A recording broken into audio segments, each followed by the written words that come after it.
జంతర్ మంతర్ జంజీ ఉద్యమం మీ ఇన్నేళ్ళ జర్నలిజంలో ఇలాంటి ఘటనలను అది మీడియా పరంగా తీసుకున్నా సరే, ఒక వ్యక్తీకరణ పరంగా తీసుకున్నా సరే, ఇది ఒక భిన్నమైనది అని అంటే కనుక ఎట్లా? ఇప్పటి వరకు కమ్యూనిస్టులు కానీ కాంగ్రెస్ ప్రతిపక్షము లౌకిక రాజకీయాలు కానీ బద్దలు కొట్టని కోటని కేవలం జంజీ తరం ఏవైతే వీళ్ళన్నారో వాటన్నిటికీ సమాధానాలు చెప్పి బద్దలు కొట్టగలిగినారు.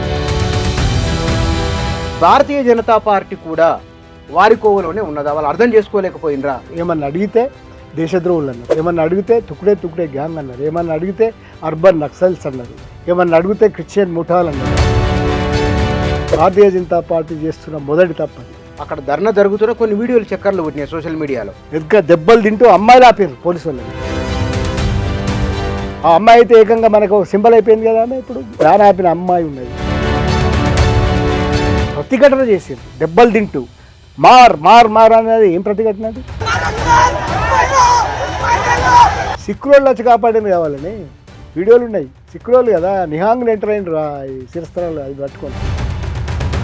జంతర్ మంతర్ ఘటన అక్కడ వచ్చిన నిరసన, అధికార విపక్షాలు, భారతదేశ రాజకీయ పార్టీలు తమను తాము ఎట్లా సరిదిద్దుకోవాలి? ప్రజాస్వామ్య దేశాలలో మనం చేస్తున్న కరుడుగట్టిన విధానాలు చెలాముఖి కావు.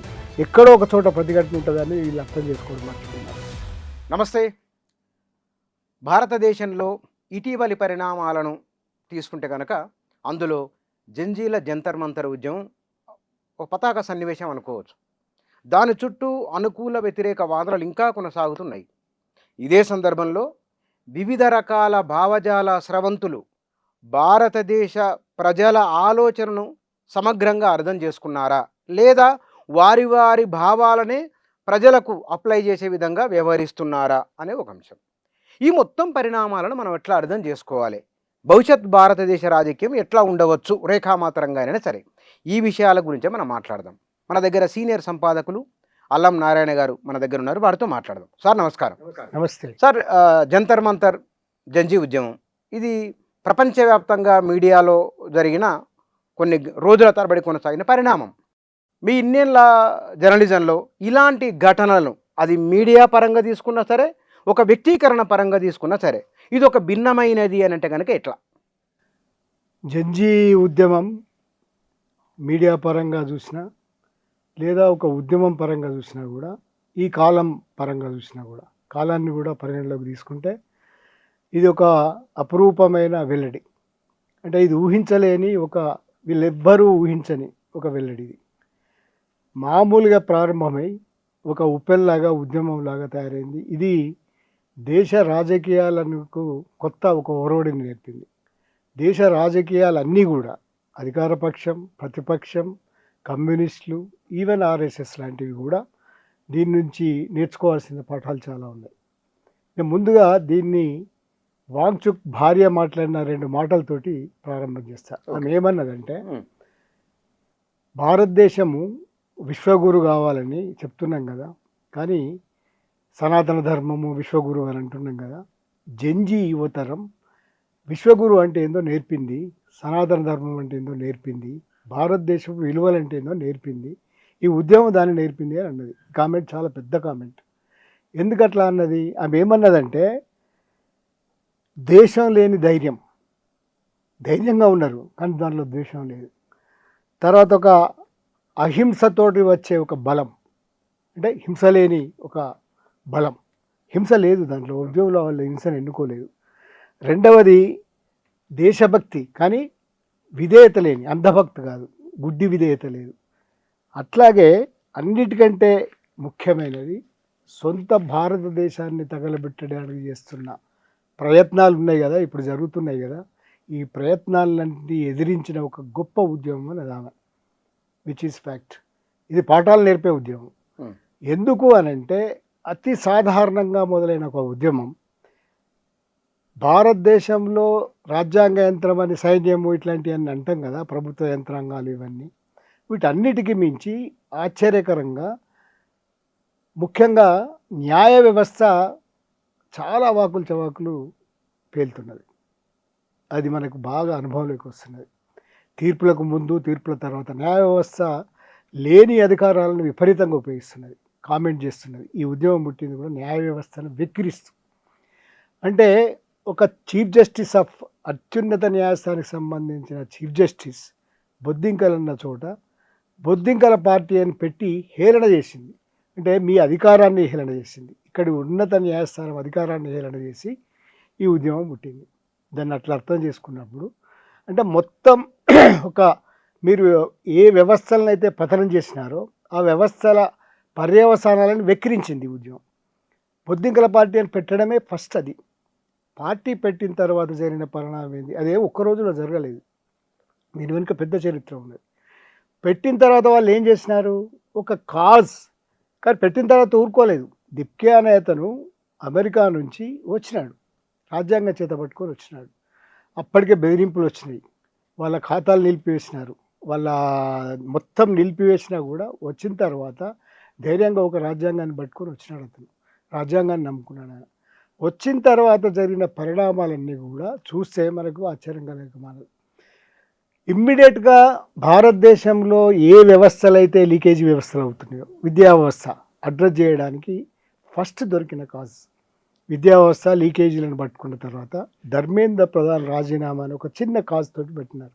అది ఒకటేనా దీని వెనుక ఉన్నది? కాదు. ఒక న్యాయ వ్యవస్థ వెక్కిరించిన హేళన చేస్తూ వచ్చిన పార్టీ, ఆ పార్టీ ఒక ప్రధానమైన అంశాన్ని, వాళ్ళకు సంబంధించిన అంశాన్ని పట్టుకున్నది. ఇది జంజీ తరం. ఆధునిక అనంతరం ఎప్పుడైతే మనం 90s చూస్తాం, సంస్కరణలు వాటి పర్యవసానం, లిబరలైజేషన్ ఇట్లాంటివన్నీ వచ్చిన తర్వాత జరిగిన పరిణామాలలో ఇప్పుడు ఒక కొత్త సాంకేతిక పరిజ్ఞానం వల్ల వచ్చిన అత్యంత ఆధునికమైన కృత్రిమ మేధ అనేది వచ్చింది. ఇది వచ్చిన తర్వాత సర్వత్రా భారతదేశంలోనే కాదు ప్రపంచవ్యాప్తంగా ఒక కుదుపు వస్తున్నది. అభద్రత అనేది ఫీల్ అవుతున్నది యువత. ఒకటి తమ తమ దేశాల వ్యవస్థల వైఫల్యాలు ఒకటైతే, తమ దేశాలన్నీ కూడా వ్యవస్థీకృతమైన వాళ్ళ సమస్యలను అడ్రస్ చేయకుండా ఉండడం ఒకటైతే, అవినీతిపరమైన వ్యవహారాలు విపరీతంగా కలిసివేస్తున్న దృశ్యాలైతే, తర్వాత వీళ్ళకు సంబంధం లేని, ప్రజలకు సంబంధం లేని అనేక చట్టాలను రూపొందిస్తున్న క్రమంలో జంజీ ఉద్యమం పురుడు పోసుకునేది. అంటే ఒక అసంతృప్తి పాదుకుంటున్నది, అభద్రత నుంచి పుడుతున్నది ఈ అసంతృప్తి.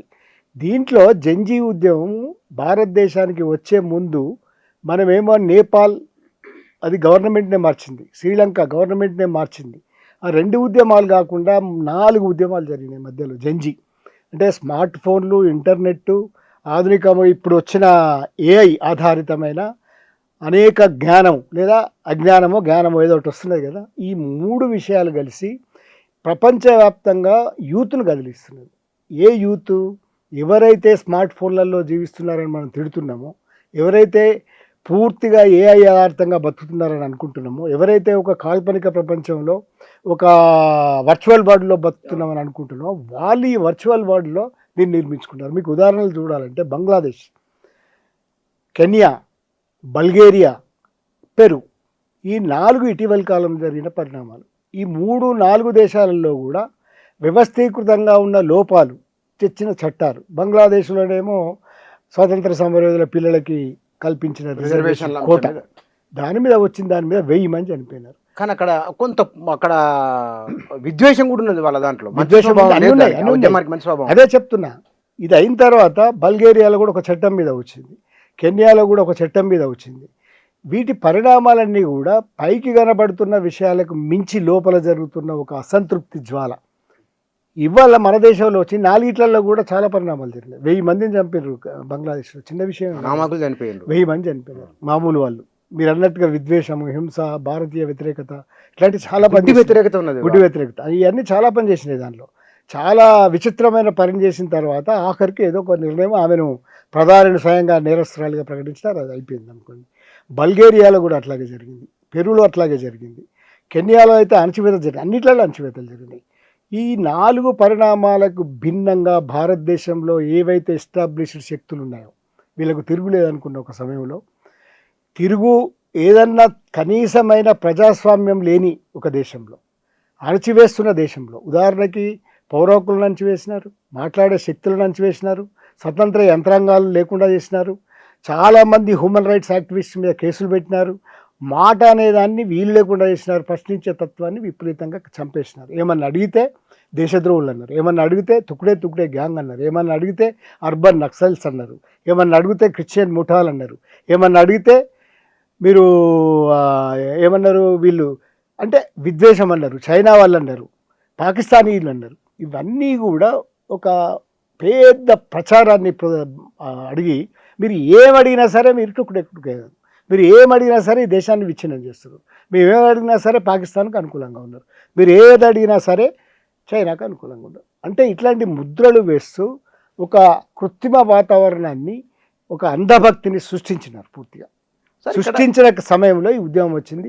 దానికి ప్రత్యేకంగా ఒక భిన్నత అందువల్లనే వచ్చింది. సరే, నేను మీరు ఒక మాట ప్రారంభంలోనే 1947-48లో 2 భావజాలాలు, ఒకటి రైట్ వింగ్, 2 లెఫ్ట్ వింగ్.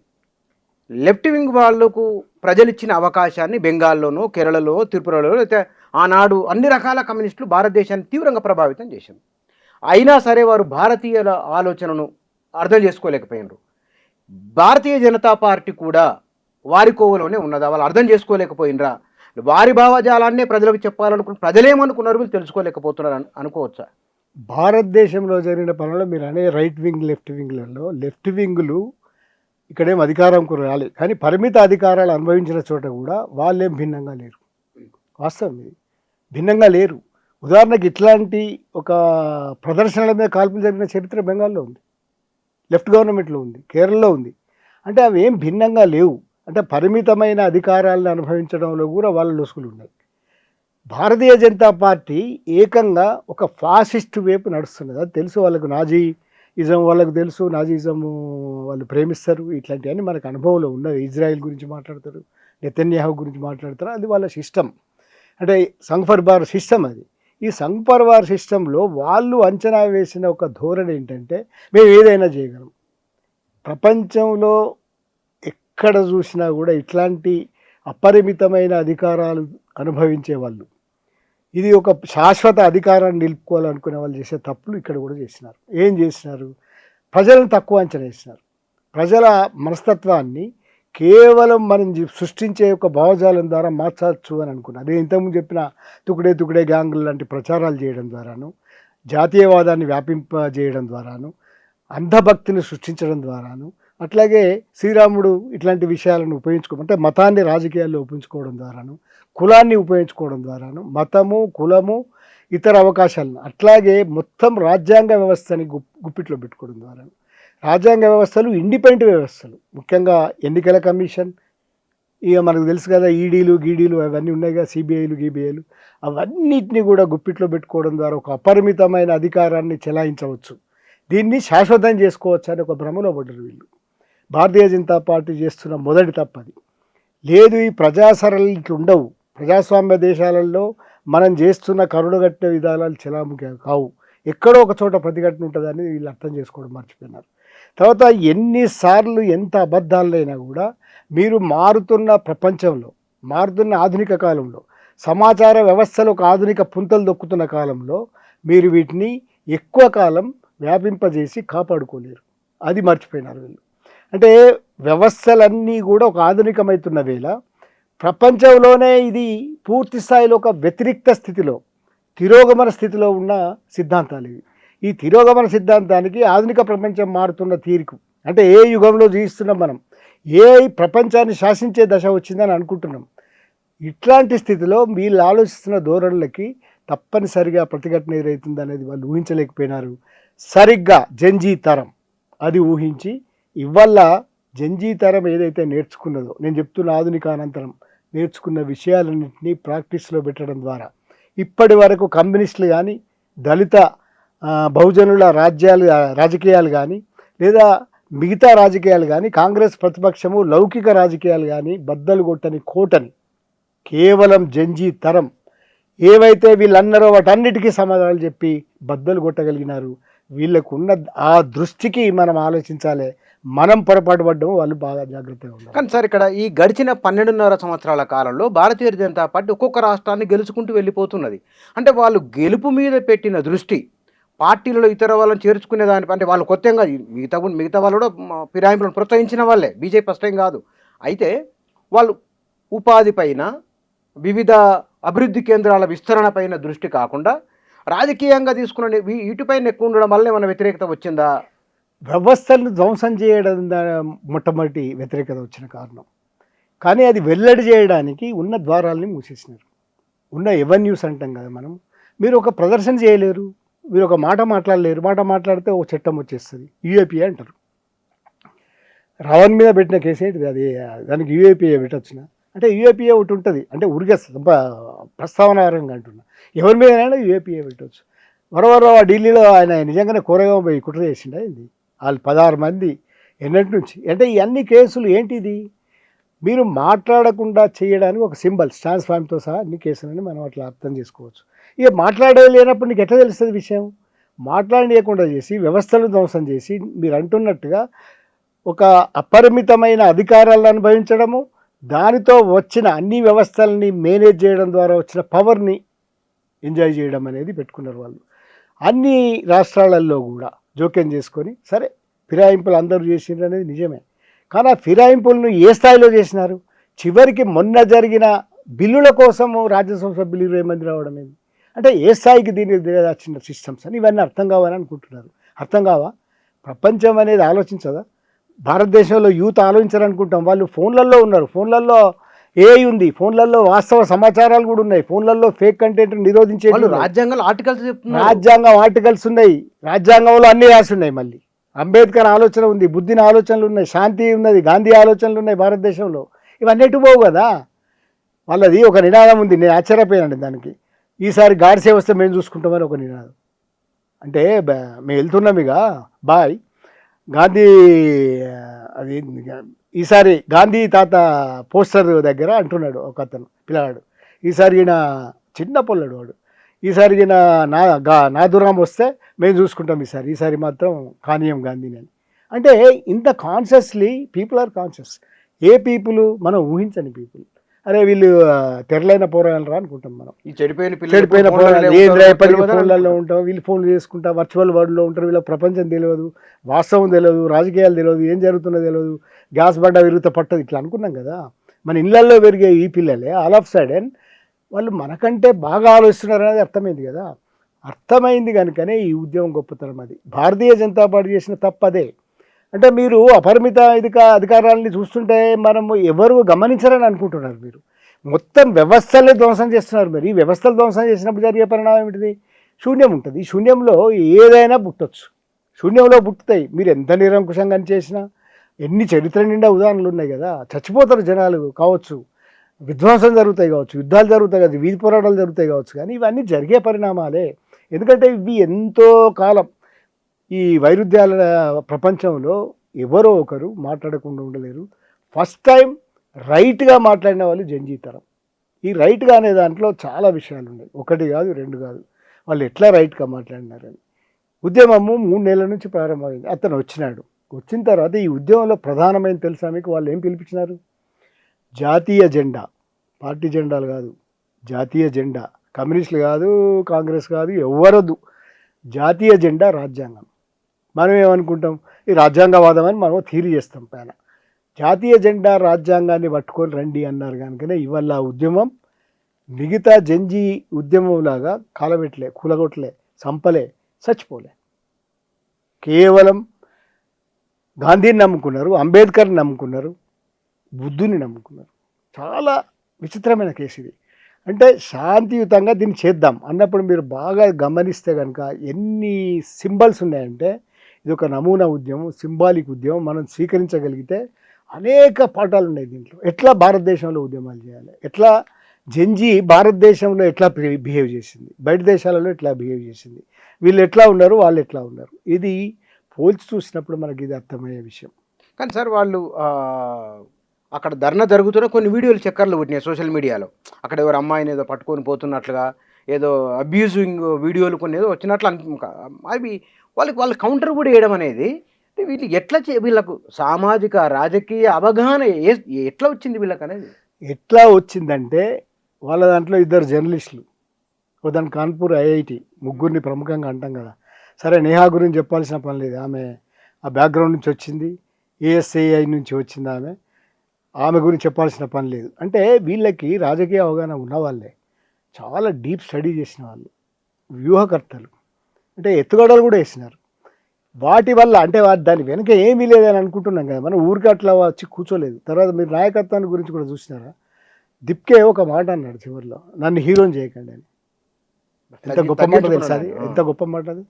అరే ఒకటి హీరో ఉండరా భయ్, మీరు అంతా హీరోలుగా చేసి ఇట్లా చేసి నాశనం పట్టించారు, సైకోఫాన్సీ పెంచినారు. ఈ సైకోఫాన్సీ కదా ప్రపంచాన్ని నాశనం పట్టిస్తున్నది. మోడీ అంటే అక్కడ పర్వతం 56 ఇంచులు పెద్ద పర్వతం, ఆ 56 ఇంచుల మీద ఎన్ని మీమ్స్ చేసినారు వీళ్ళు. అంటే అరే మమ్మల్ని హీరోలు చేయకండి, ఇదొక సామాజిక పరిణామ క్రమంలో వచ్చిన అందరి ఉద్యమము, ఇది మన ఉద్యమం అని అన్నాడా లేదా? అంటే వాళ్ళ వెనుక మనం ఏం లేదనుకుంటున్నాం, ఇవన్నీ తెలుసు వాళ్ళకి. అంబేద్కర్ని ఇట్లా ఎత్తిపట్టిన వాడికి, రాజ్యాంగాన్ని ఇట్లా ఎత్తిపట్టిన వాడికి అన్నీ తెలుసు. ఈ అంధభక్తులాగా మూఢభక్తిలాగా, మూఢ దేశభక్తి కాదు, వాళ్ళ నిజమైన దేశభక్తులు వాళ్ళు. దేశం అంటే ఏందో తెలుసు, దేశంలో జరిగిన పరిణామాలు తెలుసు. ఫస్ట్ టైం ఇన్ హిస్టరీ ఒక దళిత యువకుని వెంట ప్రపంచం నడిచింది. ఎక్కడ లేదు ఇంతవరకు ఉద్యమాలలో కమ్యూనిస్టులలో మనమే ఉంటాం. మనమే అంటే రావులు రెడ్లే ఉంటారు, ఇక్కడ కమ్యూనిస్టుల అనుభవం తీసుకుంటే. బయట ప్రపంచంలో కూడా బాపులోళ్ళే ఉంటారు, కమ్యూనిస్ట్ రాజ్యాలు వాళ్ళే తెస్తుంటారు. నేను ఊరికే అంటలేను, ఒక రకమైన మానసిక స్థితితోటే ఉంటున్నా. ఫస్ట్ టైం ఇన్ హిస్టరీ దిప్కే అనేవాడు జంజీ ఉద్యమాన్ని నడిపించి ప్రపంచాన్ని చూపించినాడు. దళితుల వెంట ప్రపంచం ఫస్ట్ టైం నడిచింది. అదే సమయంలో మొత్తం ఏదైతే కమ్యూనిస్ట్ పార్టీలతో సహా జేఎన్యూలో జరిగే ఉద్యమం మీకు తెలుసు కదా, ఉత్సవంలాగా చేస్తారు. పాట ఆడతారు, పాడతారు, ఏదో చేస్తారు కదా, డప్పులు కొడతారు, సిగరెట్లు తాగుతారు, అన్నీ చేస్తారు కదా. కానీ వీళ్ళది consciously you see, water cannons కొడితే డ్యాన్సులు చేసిండ్రు. అరే స్నానం చేయలేయాల పొద్దున్న నుంచి, ఏ అంకుల్ ఇంకా వాటర్ రాలేదా ఉడకపోస్తుంది అన్నాడు. అవి కొడితే దాన్నే చక్కర్లు కొట్టిర్రు. పంటలో అయితే వాడు గేట్లు పెడితే బద్దలు కొట్టిండ్రు, తాడు పెడితే టగ్ ఆఫ్ వార్ ఆడిర్రు. అంటే వాళ్ళకి ఈ ఆలోచనలన్నీ ఎక్కడి నుంచి వచ్చినాయి? ఇదేం ఉత్సవం కాదు, 2 రకాల ప్రయోగాలు ఉన్నాయి మొత్తం జంజీ ఉద్యమాలలో. నేను ఇంతకుముందు చెప్పిన సరే, ఈవెన్ నేపాల్ ర్యాపర్లు, పాటలు పాడేవాళ్ళు, ర్యాపర్లు, చిత్రకారులు, కార్టూనిస్టులు, జర్నలిస్టులు, ముఖ్యంగా మీమ్స్ చేసేవాళ్ళు, గ్రాఫిక్ చేసేవాళ్ళు, ఇట్లాంటి వాళ్ళకి మొత్తం ఈ 5 రకాల జంజీ ఉద్యమాల్లో ప్రధాన పాత్ర ఉంది. వీళ్ళు కూడా అట్లాగే. అరే ఎన్ని రకాల అంటే మొట్టమొదటిసారి ప్రపంచానికి ఎన్ని రకాల ఉద్యమం చేయొచ్చో, ఎంత క్రియేటివ్గా చేయొచ్చో, ఎంత క్రియేటివ్గా విన్ ఓవర్ చేయొచ్చో ప్రపంచాన్ని చూపించి, హింస లేకుండా హింస అద్దే వద్దు. ఒక కాగితం పట్టుకొని వస్తే ఆ కాగితం 100 రకాలు ఉన్నాయి. ఏమి మీమ్స్ అవి, ఏమి కాగితాలు అవి, ఏమి నినాదాలు అవి. వాళ్ళ బిహేవియర్లోనే ఈ మొత్తం జంజీ ఉద్యమాలలో వచ్చిన ఒక కొత్త పరిణామం ఏమిటంటే క్రియేటివిటీ. మూమెంట్లలో ఒక క్రియేటివిటీ. మూమెంట్ అంటే ఒక ఉత్సవం, మూమెంట్ అంటే విన్ ఓవర్ కావడం, మూమెంట్ అంటే నీ భద్ర శత్రువుని, నిన్ను కొట్టే పోలీసుని కూడా విన్ ఓవర్ కావడం. అది చేసి చూపించిన ప్రేమతో నీళ్ళు ఇచ్చారు. పోయినప్పుడు అంకుల్ కప్ టిఫిన్ కాయగా అంటున్నారు. అరే వాళ్ళు కొట్టారు అంతకుముందే. అంకుల్ నేను అది తాగిరాలే, ఏంటిది అది ప్రోటీన్ తాగి రాలేదు, ఇలా లాడ్ చార్జ్ ఉంటుందా, అది ఏమి ఎంతనా వస్తున్నది. ఎన్ని వీడియోలు తెలుసా ఇప్పుడు, మామూలు గృహిణులు చేస్తున్నారా ఏ బచ్చోలోకి చేశాయని. అంటే జంజీ ఇట్లున్నదా వీళ్ళు భలే. అంటే ప్రపంచాన్ని ఇట్లా చేస్తూనే 2 దృశ్యాలను చూడవచ్చు మనం. ఒక ఉత్సవంలాగా చేసిర్రు, దీన్ని పాటలు పాడిర్రు, ఆటలాడిర్రు, ఆజాదీ అని అన్నారు. ఇవన్నీ చేసిన తర్వాత రెండో వైపు వాళ్ళు చేసిన పరిణామం ఏంటంటే తిరగబడ్డ వాళ్ళు, అమ్మాయిలు ఎన్ని ఫోటోలు, చాలా మంది అమ్మాయిలు అంతమందిని లాఠీచార్జ్ చేస్తుంటే వెనుక దెబ్బలు తింటూ కూర్చుంటారు. వెనుక దెబ్బలు తింటూ అమ్మాయిలు ఆపారు పోలీసు వాళ్ళని, అమ్మాయిలు కొట్టలేరు కదా అని. ఆ అమ్మాయి అయితే ఏకంగా మనకు ఒక సింబల్ అయిపోయింది కదా. ఆమె ఇప్పుడు అన్నిటికీ ఒక సింబల్ ఉంటుంది కదా, వ్యాన్ ఆపిన అమ్మాయి ఉన్నది. అంటే వీళ్ళు ప్రతిఘటన చేసిండ్రు దెబ్బలు తింటూ. మార్ మార్ మార్ అనేది ఏం ప్రతిఘటన? అది కొడుతుంటే అతను కొట్టు కొట్టు అని అన్నాడు కదా, ఏం ప్రతిఘటన అది? అంటే ఉత్సవం చేసినారు, ఎగిరిండ్రు, దునికిండ్రు, పాటలు పాడినరు, రాత్రిపూట డ్యాన్సులు చేసిండ్రు, చేస్తూనే ప్రతిఘటన అనేదాన్ని కూడా చూపించినారు. ఇది ఒక కొత్త సింబల్. కానీ సార్ ఇక్కడ మోహన్ భగవత్జీ ఒక మాట అన్నారు, ఈ తరం పిల్లలకు తార్కికంగా సమాధానం చెప్పాలి, వాళ్ళతో మనం సంభాషించాలి అని ఒక మాట అన్నారు. మరి తార్కికంగా అంటే వాస్తవానికి బీజేపీలో ఆ పరివారంలో బాగా మేధావులు, నిరంతర అధ్యయనం చేసేవాళ్ళు, సమాజంలో ఉండేవాళ్ళే ఉంటారు గదా! మరి వాళ్ళు ఎందుకు ఈ తరాన్ని అంచనా వేయలేకపోయినట్టు? తార్కికత అనే దానికి మోహన్ భగవత్ అభిప్రాయాలు ఉండవచ్చేమో కానీ హేతువు, తార్కికత, శాస్త్రీయత అనే వాటిని చంపి పాతరబెట్టింది సంఘ్ పరివార్. దురదృష్టం భారతదేశంలో. మౌలిక వాల్యూస్ని దెబ్బతీయడానికి లౌకిక తత్వం కావచ్చు, లేదా విశాలమైన భారతదేశంలో ఉన్న భిన్నత్వం కావచ్చు, మతాల సమ్మేళనం కావచ్చు, కలిసి బతకడం కావచ్చు, వీటన్నిటిని ధ్వంసం చేయడానికి వాళ్ళు తెచ్చిన నరేషన్స్ అన్నీ కూడా సహేతుకమైనవి కాదు, తార్కికమైనవి కాదు, హేతువుకు నిలబడేటివి కాదు, ఆలోచనకు నిలబడేటివి కాదు. నువ్వు అప్పనంగా బట్టగలిసి మీదేసిండ్రు ప్రపంచం మీద. నువ్వు ప్రశ్నిస్తే ఇంతకుముందు నేను చెప్పే తుకుతేకుడు, ఎగాంగు, పాకిస్తాను, చైనా, ఇప్పుడు ట్రోల్ చేసేటివి అన్నీ అట్లనే ఉంటాయి. వాళ్ళ ట్రోల్ ప్రపంచం ఎంత పెద్దదంటే ఇక ఇవే నువ్వు ఒక్కసారి అట్లా మాట్లాడితే చాలు, బూతులు తిట్టడం ఒక ఎత్తు, ఇక నువ్వు అసలు పాకిస్తాను, అరే అప్పుడేం చేసినావు, ఇప్పుడేం చేసినావు, ఏం చేసినవురా నువ్వు, అరే నువ్వేం మాట్లాడుతున్నావురా, ముందున్నది ముసలి పండుగ రిప్పని పెడతారు. ఇంకా ఇక నువ్వు చచ్చినట్టే అయిపోయిందిరా నీ పని. అంటే వాళ్ళ ట్రోల్సే కానీ వాళ్ళ ప్రపంచం కానీ వాళ్ళు చేస్తున్న పనులు కానీ అహేతుకమైనవి, అశాస్త్రీయమైనవి. అరే భారతదేశంలో పుష్పక విమానం గురించి మాట్లాడితే ఏం చేయాలి మనము? ఈ ప్రపంచంలో ఏఐ వచ్చిన తర్వాత పుష్పక విమానం ఉండేది అప్పుడే కనుక్కున్నాం అంటే ఏం చెప్పాలి మనం? ఎట్లా చెప్తాం మనం? వాటికి చెప్పలేం కదా. శాస్త్రీయంగా ఉన్న విషయాలన్నింటినీ మార్చడానికి సిలబస్లను మార్చే ప్రయత్నం చేస్తున్నారు కదా. ఆర్యభట్టుడు కనుక్కున్నాడని చెప్తారు కదా. ఇవన్నీ శాస్త్రీయమైనవా? నిలబడేటివా ఇవన్నీ శాస్త్రానికి? ఇవన్నీ హేతువుకి నిలబడేటివా? ఈ సైన్స్కి నిలబడేటివా? విజ్ఞాన శాస్త్రానికి అయితే నిలబడాలి కదా మనం చెప్పే విషయాలు. మీరు చెప్తున్న మత భావనలన్నీ హేతువుకి నిలబడతాయా? వీళ్ళందరినీ ముద్రేసినంత మాత్రాన వీళ్ళు జాతీయవాదులు కాకుండా పోతారు, దేశభక్తి కాకుండా పోతారు, పాకిస్తాన్ వాళ్ళు అయిపోతారా? కారు కదా. మనకు కూడా ఉంది కదా, మనకు దేశభక్తి లేదా? దేశాన్ని మనం ఏమన్నా ముక్కలు ముక్కలు చేద్దాము, దీన్ని నాశనం చేద్దామని చేస్తలేమే.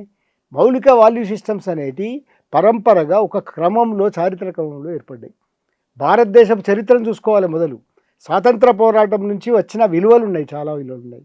అహింస అనేది ఇప్పటికి కూడా నిలబడ్డది ఎందుకు? గాంధీ మహాత్మ ఉంది. స్వాతంత్ర పోరాటంలో ది ఓన్లీ మ్యాన్, మనం ఇక్కడ మాట్లాడుకోవాలి. గాంధీ మీద మీకు ఎన్నెన్ని ఉండొచ్చు, కానీ ఒక కులీన ఉద్యమాన్ని, స్వాతంత్ర పోరాటం మొత్తం కులీన ఉద్యమం, మొదలు ఎలిట్ ఉద్యమం. ఈ ఎలిట్ ఉద్యమాన్ని ప్రజల్లోకి తెచ్చి చంపారణ ఉద్యమం లాంటి వాటితోటి, ఉప్పు సత్యాగ్రహం లాంటివి కోట్ల మందిని గోసి పెట్టుకొని గోసి కూడా నిరాడంబరత, అది భారతదేశంలో జరగాల్సింది అది అని చూపించినాడు ఆయన. అంటే నిరాడంబరత అనే దాంతో గాంధీ కదా ప్రజల్ని ఇన్వాల్వ్ చేసింది స్వాతంత్ర పోరాటంలో. ఆ విలువ కదా ఇవాళ ఈ జంజీ తరంలో ఆ వారసత్వంగా స్ఫూర్తిగా వచ్చింది. దాని గురించి మాట్లాడాలి మనం. దాన్ని చంపిన వ్యవహారం సరే, చంపడానికి పూజలు చేస్తున్నారు ఆశ్చర్యంగా. మీరు తార్కికంగా ఆలోచించమని ఎట్లా చెప్తారు? నేను ఇంతకుముందు చెప్పిన పిల్లగాంది నాథురామ్ ఈసారి వస్తే నేనున్నా అని అంటాడు కదా పిల్లగాడు. మీరేమంటారు? నాథురామ్కి పూజలు చేస్తున్నారు మీరు. ఆశ్చర్యంగా పూజలు కూడా చేసారు ఈ మధ్యలో. అంటే మీరు ఒక లెజిటిమసీ చేస్తున్నారు అన్నిటికీ. మీరు ఏవైతే భావనలు ఉన్నాయో, మౌలిక భావనలు, మీకున్న భావనలన్నిటికీ 100 సంవత్సరాలు ఇప్పటిదాకా వచ్చిన పరిణామాలలో చాలా తెలివిగా మీరు, కమ్యూనిస్టులు విఫలమైనారు, ప్రతిపక్షాలు విఫలమవుతున్నాయి, మీరు చాలా తెలివిగా దాన్ని ఒడుపుగా పట్టుకొని శాశ్వత అధికారం వైపు దీన్ని తీసుకుపోతున్నారు భారతదేశం. ఇది అర్థం కావాలంటే మీరు అనుకుంటూ పైకి మాత్రం తార్కికత, సహేతుకత, హేతువాదం, హేతుబద్ధత అని అంటే మాత్రం కుదరదు. అందువల్ల కదా వాళ్ళు ఇవాళ జంజీ వచ్చింది. మీ దాంట్లో తార్కికత లేదని కదా. మీరు సంభాషించడానికి ఒప్పుకోలేదు కదా, కనీసం అడగడానికి ఒప్పుకోలేదు కదా. వాళ్ళు అడిగినారు కదా, అడిగినప్పుడు మాట్లాడడానికి కూడా ఒప్పుకోలేదు కదా. అది కదా, నెల రోజుల తర్వాత కూడా ఒప్పుకోలేదు. పోలీసులు కొట్టినాక కదా, పిల్లర్స్ ఉపయోగించినారు కదా, ప్రైవేట్ సైన్యాలను ఉపయోగించడానికి ప్రయత్నం చేసినారు కదా. బయట జరిగిన ఎన్ని ఉన్నాయి అవి. ఇవన్నీ ప్రపంచం గమనించింది కనుక వాళ్ళకి అంత మద్దతు వచ్చింది. అసలు అక్కడికి పోయిన వాళ్ళు కాదు, నగరాలలో, పాట్నాలో కావచ్చు, కలకత్తాలో కావచ్చు, బాంబేలో కావచ్చు, హైదరాబాద్లో కావచ్చు, ఏందా ప్రదర్శనలు? ఎందుకు వచ్చినాయి ఈ ప్రదర్శనలు? భారతదేశ వ్యాప్తంగా కేరళ, తమిళనాడు, హైదరాబాదు, అంటే దక్షిణాది ఉత్తరాది, ఫస్ట్ టైం ఉత్తరాది దక్షిణాది అనుసంధానం. జాతి లేదు, మతం లేదు, ప్రాంతం లేదు, మనం అనుకునే కులం లేదు. ఎందుకు వచ్చినారు అంటే మీరు ఎంతైతే చేసినారో దాన్ని ఒక చివరి ఎండ్కి తీసుకుపోయారు. అంటే మీ వ్యవహారాల్ని మూఢత అంటున్నాను నేను. ఈ మూఢతని మీరు చివరి ఎండ్కి తీసుకుపోయారు కనుక దానికి తగిన దాన్ని మీరు అనుభవించినారు ఇవాళ. మీరు అట్లా రీజనబుల్గానో హేతుగా దగ్గర తార్కికంగానో ఆలోచిస్తే పిల్లల్ని అక్కడ దాకా రాణించేవాళ్ళు కాదు, లేదా పిల్లల్ని కొట్టేవాళ్ళు కాదు, లేదా మీరు ఇంకింత దీన్ని ఫాసిజంలోకి తీసుకుపోతాము మేము ఇట్లే ఉంటామని అంటే చంపేవాళ్ళు. చంపలేదు కనుక మీలో ఇంకా ఆలోచనలు ఉన్నాయి కనుక మోహన్ భగవత్ ఆ స్టేట్మెంట్ ఇవ్వగలిగినారు. 2-3 రోజుల నుంచి ప్రధాని యూత్ గురించి మాత్రమే మాట్లాడుతున్నారు. భారతీయ జనతా పార్టీ భావజాలంలో ప్రధానంగా జాతి నిర్మాణం. దేశము మా వ్యక్తి కాదు, దేశం ముఖ్యం. వ్యక్తి పూజ లేదు, దేశం ముఖ్యం. ఆర్ఎస్ఎస్ సిద్ధాంతం కూడా జాతి నిర్మాణం జరగాలి, జాతి పురోభి చెందాలి, మనం సర్వే జన సుఖినో భవంతు. అంటే ఇవి వీళ్ళు అధికారంలోకి వచ్చిన తర్వాత ఈ దిశగా భారతదేశం నడవాలి కదా. పరస్పర ప్రేమ అభిమానం ఉండాలి, మనుషులు ప్రేమించుకోవాలి, కులాలకు అతీతంగా హిందువులంతా ఒక సహజీవనం ఉండాలి కదా. ఇవాళ ఆంధ్రజ్యోతిలో ఒక వార్త వచ్చింది, 80% మంది పేరెంట్స్ స్వకుల వివాహాలకే ఇష్టపడుతున్నారట. అంటే కులం అనేది అది రోజు రోజు గడ్డ కట్టుకొని పోతున్నది కదా. ఈ సామాజిక అంశాలపైన ఎందుకు వారు దృష్టి పోయిందండి? సామాజిక అంశాల పట్ల దృష్టి పెట్టిన కనుకనే అది ఇంత హీనస్థితికి పోతున్నది. దీనికి విరుద్ధమైన పాయింట్ 80% కులం ఇంకా అట్లా సర్వైవ్ కావడానికి కానీ, మతం ప్రివేల్ కావడానికి కానీ కారణం భారతీయ జనతా పార్టీ. వాళ్ళ ప్రయోజనాన్ని మతం ద్వారా తీర్చుకున్నారు, రాజకీయ ప్రయోజనాన్ని మతం ద్వారా నెరవేర్చుకున్నారు. మీరు ఏం మాట్లాడండి మతమే తెస్తారు కదా. అంతిమంగా భారతదేశంలో ఉన్న మౌలిక విలువలు అనేకం అనుకుంటున్నాం కదా. లౌకికవాదం ఒక మౌలిక విలువ. ఇలా పదమే ఒక బూతు. లౌకికవాదం అంటే బూతు. ఫస్ట్ టైం జంజీ కదా నిరూపించింది లౌకికవాదానికి ఇంకా రోజులు ఉన్నాయి చెల్లలేదని. కానీ దాన్ని మొదలుపెట్టినట్టు అయిపోయింది కదా. లౌకికవాదం అక్కడ మాట్లాడితే నువ్వు పాకిస్తానుడి కదా, మాట్లాడితే నువ్వు హిందూ వ్యతిరేకివి కదా. అసలు ఇవి కోర్ వాల్యూస్ బాబు. ఇవన్నీ మన భారతదేశంలో ఒక జాతి నిర్మాణం అంటే, భారతదేశం లాంటి దేశంలో ఒక నేషన్ నిర్మించడం అంటే ఏంటి అర్థం? భిన్నమైన భావజాలాలు, భిన్నమైన ప్రాంతాలు, భిన్నమైన మతాలు, కులాలు, సమ్మేళనాలు, కమ్యూనిటీస్ ఉన్న దేశాన్ని ఒక జాతిగా తీసుకురావాలి. ఇట్లనా చేసేది? నీకు ముస్లింలు అంటే శత్రువులు, క్రిస్టియన్లు అంటే శత్రువులు. వాళ్ళ పర్సంటేజ్ చూడు భారతదేశంలో వాళ్ళ అనివార్యత కదా. కమ్యూనిస్టులు అంటే అంతిమ శత్రువులు, ముగ్గురు పోయినరు కదా. దళితులు అంటే శత్రువులు. ఇవన్నీ పైన చెప్పే జాతి నిర్మాణం కబుర్లు. భారతదేశం ఇప్పుడు కొద్దిమంది గుప్పెడు మంది ఇద్దరి కార్పొరేట్ నిర్మితమైన ప్రపంచాన్ని కాపాడుతున్న అతివాద హిందుత్వ జాతీయవాదం రాజ్యమేలుతున్నది. దీని పరాకాష్ఠగా ఉన్నది కనుకనే ఇవాళ యువతరం ఇంత దూరం అంటే గొట్టు పదాల్లాగా అనిపిస్తాయి కానీ నిజమే. ఈ జంజీలు ఈ ఇద్దరి కోసం కదా ప్రపంచం నిర్మించారు అనేది కనీసం ఒక 10-20 చూసిన నేను. అలా ఇద్దరు ఎందుకు లేవు? ఇద్దరి కోసం కదా ప్రపంచాన్ని నిర్మిస్తున్నది. మీరు మోడీని ఫస్ట్ టైం మోడీని ఇప్పుడు మీరు ఒక నాయకత్వం ఒక మనిషిని అజేరు అని అన్నారు కదా మీరు, వ్యక్తి ప్రాబల్యం అని. జాతి నిర్మాణం, వ్యక్తి నిర్మాణం అనేది మోడీ సంగతి ఏంది మరి? Single man Modi, single man ఆయనే అన్ని. ఇంతకుముందు అన్ని పార్టీలలాగానే ఇందిరాగాంధీ సింగిల్ ఉమెన్, నెహ్రూ, ఇందిరాగాంధీ అట్లనే ఇది కూడా ఏదైనా విస్తృత నాయకత్వం దిప్కెల్లాగా అరే నన్ను హీరోని చేయకని అన్నారా? వీళ్ళు కాదు కదా, ఒక్కరి మీద ఆధారపడే కదా ప్రపంచం నిర్మితమైంది. మోడీ మోడీ మోడీ మోడీ మోడీ అనేవాడికి అద్భుత అతీత శక్తులు ఉన్నాయి. ఆయన చాలా గొప్పవాడు. ఇది అది అది ఏ ప్రపంచం అంతా ఆయన మీద నడుస్తుంది కదా. చెప్పేవి వేరు, ఆచరిస్తున్నది వేరు. ఈ ఆచరించేదానికి చెప్పేదానికి మధ్యలో ఉన్న గండి వాళ్ళ అసలైన ఎజెండా. కానీ ఇక్కడ మీడియా సార్ ఎన్నడూ లేనంతగా మనం అన్నాధార దీక్ష చేసినప్పుడు చాలామంది జర్నలిస్టులు వచ్చి మాట్లాడము, డిస్కషన్స్ చేయడము జరిగింది కదా. ఈసారి అక్కడ పిల్లలు మీడియాను కూడా వారు తీవ్రంగా నిరసన వ్యక్తం చేయడం అనేది, అంటే మీడియా తన నైతికతను, తన నిష్పక్షపాతంగా వ్యవహరించే ధోరణిని అది కోల్పోయిందనా? మీడియా తను పునఃసమీక్ష చేసుకోవాలని ఒక సంకేతం అని భావించవచ్చా? అన్ని రకాలుగా భారతదేశం ఒకటే కాదు, ప్రపంచవ్యాప్తంగా మీడియా అనేది పోతున్నది. అంటే దాని ప్రాసంగికత అంటే రెలవెన్స్. అట్లాగే ఇంతకుముందు మీడియాకున్న ఒక కోర్ వాల్యూ సిస్టమ్ అంటాం కదా, నిబద్ధతతోటి సమాచారాన్ని అందించే వ్యవస్థలు అంటాం కదా, ఇవన్నీ దాని క్రెడిబిలిటీ, విశ్వసనీయత కోల్పోతున్నాయి. ప్రపంచవ్యాప్తంగా ఉన్నది. ఎందుకు? ఈ ఇష్యూనే తీసుకుందాం. యువత లీకేజ్ మీద మాట్లాడింది. యువతకు సమస్యలు ఉన్నాయి, అభద్రతలు ఉంది, యువత ఉద్యోగాలు పోతున్నాయి, ఉద్యోగాలు రావడం లేదు, మీరు అన్న హామీలు ఏవి నెరవేరలేదు, యువతకు చేస్తున్న పని లేదు. భారతదేశంలో అదృష్టమో దురదృష్టమో 60 కోట్ల యూత్ ఉన్నది. ఏ దేశంలో లేదు. 60 కోట్లు 60 కోట్లు 600 మిలియన్స్, అంటే 2 అమెరికా దేశాల 2 అమెరికా దేశాల ఓన్లీ యూతే. యూత్ ఉంది. ఈ యూత్ నిరుద్యోగిత ఉంది. ఇంత పర్సెంటేజ్ చూస్తే షాక్ అయిపోతుంది ప్రపంచం. వాళ్ళని లెక్క పట్టాలి. మీరు 15 లక్షల ఉద్యోగాలు అంటారు, 5 కోట్ల ఉద్యోగాలు అంటారు. 1 కోటి కాదు, 1 కోటి కాదు కదా, ఒక్క ఉద్యోగం కూడా కల్పించలేరు. ఉండే ఉద్యోగాలని నాశనం చేస్తారు. కార్పొరేట్ ప్రపంచానికి అన్నీ కట్టబెడుతుంటారు. అవన్నీ అర్థమవుతుంటాయి మనకి. దాంట్లో వచ్చే ఉద్యోగాలకు కనీసమైన చట్టాలు ఉండవు, అది కనబడుతుంటుంది మనకు. గవర్నమెంట్లలో ఉద్యోగాలు ఉండవు, అది కనబడుతుంటుంది మనకు. ఉన్న అరకొర ఉద్యోగాలు ఊడిపోతుంటాయి, అది కనబడుతుంటుంది మనకు. ప్రభుత్వ సంస్థల్ని కార్పొరేట్ సంస్థల కోసం బలిపెడతారు, అది కనబడుతుంటుంది. ఎన్ని నాశనమైనవి నోట్బందీ తర్వాత, ఎన్ని నాశనమైనవి. మిడిల్ సంస్థలు అన్నీ పోయినాయి కదా, ఎస్ఎంఈస్ అని అంటాం కదా, అవన్నీ పోయినాయి కదా.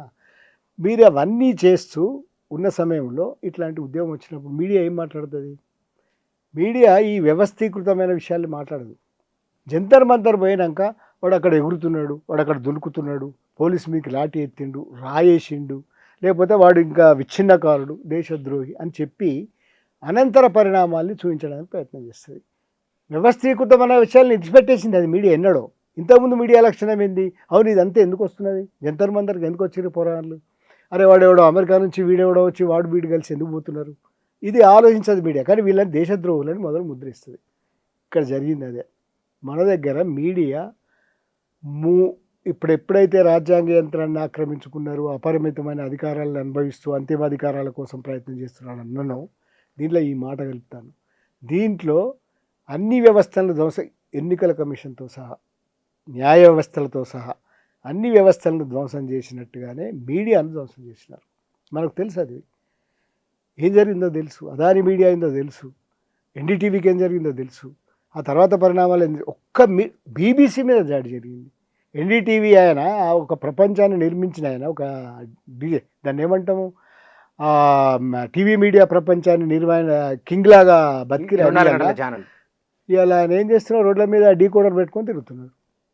అంటే అర్థం ఏమిటంటే ఈ మీడియాను గోధీ మీడియా అనే దాన్ని ఆక్రమించేసినారు. ఈ ఎవరిది మీడియా? 18 ఎవరిది? అదాని మీడియా అంతా. మీకు ఇక మీడియా ఎక్కడ ఉన్నది? ఈ మీడియా వ్యవస్థలో వస్తున్న లోపాలని కనీసం మాట్లాడదు, కనీసం ఎత్తి చూపదు, కనీసం ప్రొజెక్ట్ చేయదు. కానీ అనంతర పరిణామాలని దేశద్రోహులను ముద్రిస్తుంది. అది వీళ్ళకు తెలుసు. వీళ్ళు ఫస్ట్ టైం హిస్టరీలో మీడియా ఇజ్జత్ తీసి, అరే మీరు గోధీ మీడియా, అక్కడ ఏంది అసలు ఫింగర్ చూపించింది ఒక అమ్మాయి, గోధీ మీడియా చల్ హట్. గోధీ మీడియాని వెంటాడి, అంటే ఈ వెంటాడి తరమే పరిస్థితి వస్తుందని మనం ఊహించినాం. లిటరల్లీ ఈ ఉద్యమం దాన్ని ప్రూవ్ చేసింది. మరి మీడియా ఏమిటి, మీడియా పరిణామాలు ఏమిటి? పత్రికలు పోయినాయి, ఎలక్ట్రానిక్ మీడియా వచ్చిన తర్వాత ఇవన్నీ కింగ్డమ్స్ అన్నీ పోయినాయి, వీటన్నిటిని ఆక్రమించేసిండ్రు. ఇప్పుడు పీల గొంతులు పత్రికల సర్క్యులేషన్లు పోతున్నాయి, పీల గొంతులు. ఇప్పుడు ఆ డిస్కషన్ సీరియస్గా చేస్తారు కదా 9ంటికి, మునుపట్లా చూస్తాను అనుకుంటున్నా. ఇది మీరు నో వన్ పట్టించుకోవట్లేదు. యూట్యూబ్లలో వచ్చిన అవి పెట్టుకుంటున్నారు ప్రతి వాళ్ళు. ఎందుకు? ఇవి కనీసం ఇండిపెండెంట్గా ఉంటుంది, కనీసం ఏదో మాట్లాడుతున్నాయి. నువ్వు అది గాడి తప్పిపోయినావు, నువ్వు అమ్ముడు పోయినావు అనేది అర్థమైపోయింది అందరికీ. అందుకే పైసలు నోట్లో పెట్టారు ఒక మీడియా పర్సన్కి, పైసలు నోట్లో పెడుతున్నారు. అంటే ఉద్యమకారులు అయిపోయింది రండి పని అని. ఈ పరిణామాలలో కొత్త పరిణామం ఏమిటంటే డిజిటల్ మీడియా. డెఫినెట్గా డిజిటల్ మీడియా అనేది ఈ ఉద్యమాన్ని ఎత్తిపట్టింది. మన దగ్గర కూడా అది ప్రూవ్ అయింది. మన దగ్గర ఒక కేసులో, బండి సంజయ్ కొడుకు కేసులో, బండి సంజయ్ అనొద్దు, భగీరథ కేసులో ఒక్కరు కూడా బయట మాట్లాడలే. మెయిన్ స్ట్రీమ్ మీడియాలో ఫస్ట్ వేరే రకంగా వచ్చింది స్టోరీ, ఏదో హనీ ట్రాప్ అని. ఆశ్చర్యం, బాధితుల వైపు ఉండాల్సిన మీడియా హనీ ట్రాప్ అని అనేసింది. ఫస్ట్ టైం ఇక్కడి సోషల్ మీడియా ఆ ఇష్యూని టేకప్ చేసింది. అది కేసు దాకా పోయింది. సరే అవన్నీ వేరే పరిణామాలు, మన దగ్గర పరిణామాలు. First time in history social media బలమైందని తెలిసింది. ఇంతకంటే మించిన సందర్భం రాలే. మొత్తం సోషల్ మీడియా, అసలు ఒక్క మంచి మైక్ కనబడ్డదా మీకు అక్కడ? మనం ఈ సోషల్ మీడియాలో వాడతాం కదా, చిన్న మైక్ ఒకటి పెట్టి మాట్లాడేసినారు. ఎన్ని మాట్లాడేసినారు. దీన్ని ప్రపంచానికి తెలిపింది. ప్రతి ఈవెంట్ని కొట్టినప్పుడు తెలిపింది, దాడి చేసినప్పుడు తెలిపింది, క్రూరంగా వ్యవహరిస్తున్నప్పుడు పోలీసులు క్రూరంగా ఒక అమ్మాయిని ఎట్లా మలయం చేస్తున్నారనేది, ఒక అమ్మాయి మీద ఎట్లా దాడి చేసినారనేది అంతా కూడా చూపించింది సోషల్ మీడియా.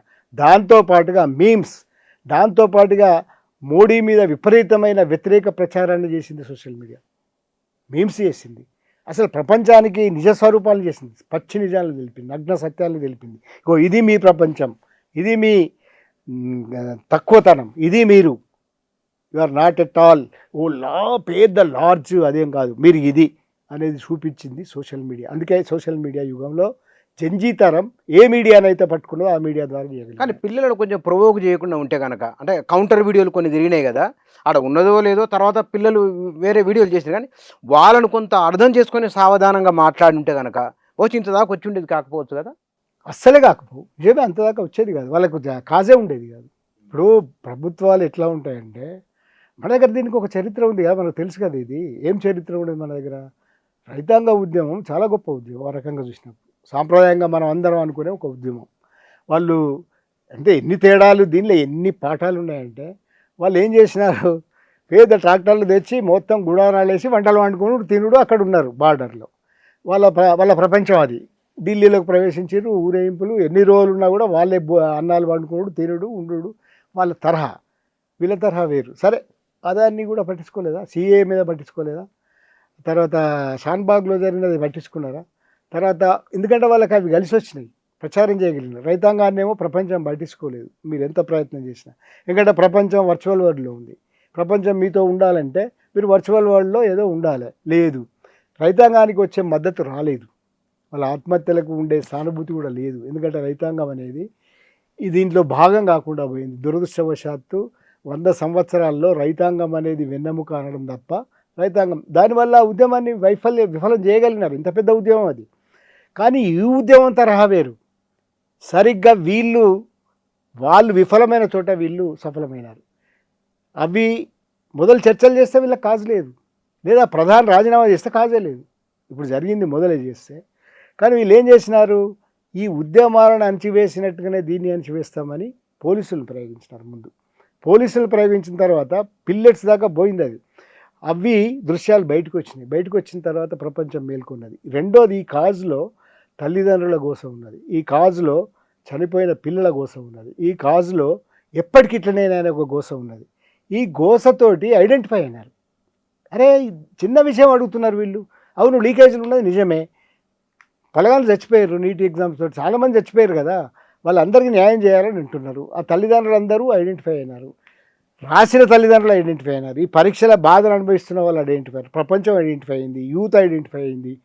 ఇది వీళ్ళ ప్రచారముకు దోదం చేసింది గవర్నమెంట్ విధానాలు. అంటే నిరంకుశంగా దీన్ని అణచేద్దాం అనుకున్నారు, కానీ అక్కడనే నిరంకుశం బంతి నేలగొడితే అని చెప్తాం కదా, అది రుజువైంది. కానీ సార్, ఇక్కడ ఆధునిక తరంలో కూడా బహుశా గాంధీ అంబేద్కరు భారతదేశ ఆత్మ, గాంధీ అంబేద్కరు భారతదేశంలో వారు అర్థం చేసుకున్నంతగా బహుశా ఎవరు అర్థం చేసుకోలేదు అని అంటే, ఒకవేళ వీళ్ళు అర్థం చేసుకున్నంతగా పటేల్కు, నెహ్రూకు అర్థమైంది, వాళ్ళ ఆలోచన ప్రకారం వాళ్ళు ముందుకెళ్ళి, కానీ పదే పదే గాంధీ అంబేద్కర్ అనివార్యం అవుతూ ఉన్నారు. దీన్ని ఎట్లా అర్థం చేసుకోవాలి? నిజానికి తెలంగాణ ఉద్యమం అప్పుడు చాలా ఆశ్చర్యంగా మేము ట్యాంక్ బండ్లో, నేను ఎందుకు చెప్తున్నా ఇది ప్రత్యేకంగా అంటే, మేము ఇట్లా ఏదో అందరము అందరం ఉంటుంది. ఫస్ట్ టైం నోట విన్నాను నేను. ఇది గాంధీ ప్రాసంగికత పెరుగుతున్నది ఆశ్చర్యంగా. తెలంగాణ ఉద్యమం ఏదో విగ్రహం దగ్గర ఏదో నిరసన చేస్తున్నా ఉండేది, అలా పక్క నిలబడ్డావు అన్న తర్వాత నేను అన్నట్టు నేను అంతకుముందు రాసిన గాంధీ ప్రాసంగికత గురించి, ఎందుకు ఇట్లా జరుగుతుంది అనేది. చరిత్రలో కొన్ని విషయాలు ఇట్లా ఉంటాయి, మనం ఒక దృష్టితోటి గాంధీని నిరాకరిస్తాం కావచ్చు, ఇట్లా ఫలానా ప్రతినిధి అని అంటాం.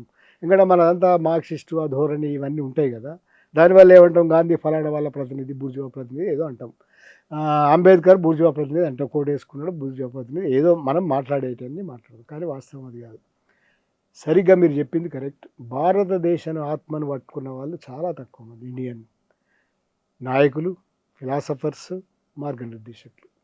కరెక్ట్గా గాంధీ అండ్ అంబేద్కర్ ఆత్మను పట్టుకున్నారు, కానీ వాళ్ళు ఎవరి ప్రయోజనాలు నెరవేర్చిననే మళ్ళీ వేరే విషయం. గాంధీ చర్చకు దానికి నేను పోను, ఎందుకంటే ఆ లిమిటేషన్ అది వదిలిపెడదాం. కానీ గాంధీ ఎప్పటికైనా ప్రాసంగికత ఉంది, ప్రపంచానికే ప్రాసంగికత ఉంది. మీరు ఒక పువ్విస్తే లాఠీతో కొట్టేవాడు తేడా వస్తుంది, ఆలోచనే కదా అది. అట్లాగే నువ్వు ముందరికి పోతున్నావని ఆపుతున్నావు. ఈ ఉద్యమంలో చాలా వీడియోస్ ఉన్నాయి, నువ్వు రాయేస్తున్నావని ఆపుతున్నావు. అయితే మనం అయిపోతాము అనే సెన్స్ ఒకటి క్యారీ అవుతుంది. తెలంగాణ ఉద్యమానికి దీనికి కొన్ని సాపత్యాలు చెప్పుకోవాలంటే అది ఒకటి ఉంది.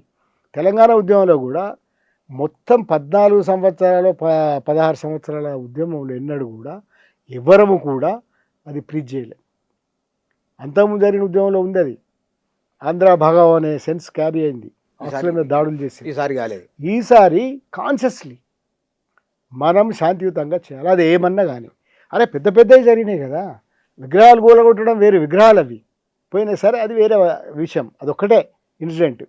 ఒక్కరిని చటాన చెంపదెబ్బ కొట్టలే. కారణం ఏమిటంటే నిజంగానే అహింసా మార్గం ద్వారా మనం సాధించవచ్చనే పట్టుదల. వీళ్ళు సాధించి చూపించినారు. అది నిజంగానే అహింసా మార్గంలో వాళ్ళు ప్రతిఘటన చేసినారు. ప్రతిఘటన వేరు, మనం దాడి చేయడం వేరు. దాడి చేస్తే ఈ భారతదేశంలో నేపాల్ను చూసినాం, బంగ్లాదేశ్ని చూసినాం. అసలు జంజీ అనేది ఒకసారి వీధుల్లోకి వస్తే శ్రీలంకను చూసినాం. అధ్యక్ష భవనం సరే చిన్న దేశాలు పోగలిగినారు, కానీ మన దగ్గర అంత ఇంతకుముందు మాట్లాడుకున్నప్పుడు కూడా ఈ విషయం మాట్లాడుకున్నాం. బలమైన స్టేట్ ఇది, మనం పోయి అధ్యక్ష భవనం దాకా పోతాం అనేది కూడా ఊహించకూడదు. కానీ అంటే అట్లాంటి మూడ్ లేదు వీళ్ళలో. వీళ్ళు అందుకోసమే కదా జాతీయ జెండా రాజ్యాంగం. ఏమనంటే రాజ్యాంగం పట్టుకుంటున్నారు. ఏం చేస్తావు ఇక నువ్వు? రాజ్యాంగం పట్టుకున్నాను ఏం కొడతావు? అరే నేను శాంతియుతంగా ఉన్నాను, నన్ను కొట్టకు అని అంటున్నావు. నన్ను ఎందుకు కొడుతున్నావు అంకుల్ అని అడుగుతున్నారు వాళ్ళు. అవును ఎందుకు కొడుతున్నావు అంకుల్? నేను ఏమన్నా, నేను మోర్చా చేస్తున్నా, నాకు ఎక్కువ అసంతృప్తి ఉంది. అసంతృప్తి ఉండకూడదా నాకు? చెప్పకూడదా నేను లోకం మీదకి? లీకేజ్ ఉంది, ఈ లీకేజ్ నేను అది చేయాలా వద్దా? చెప్తున్నా.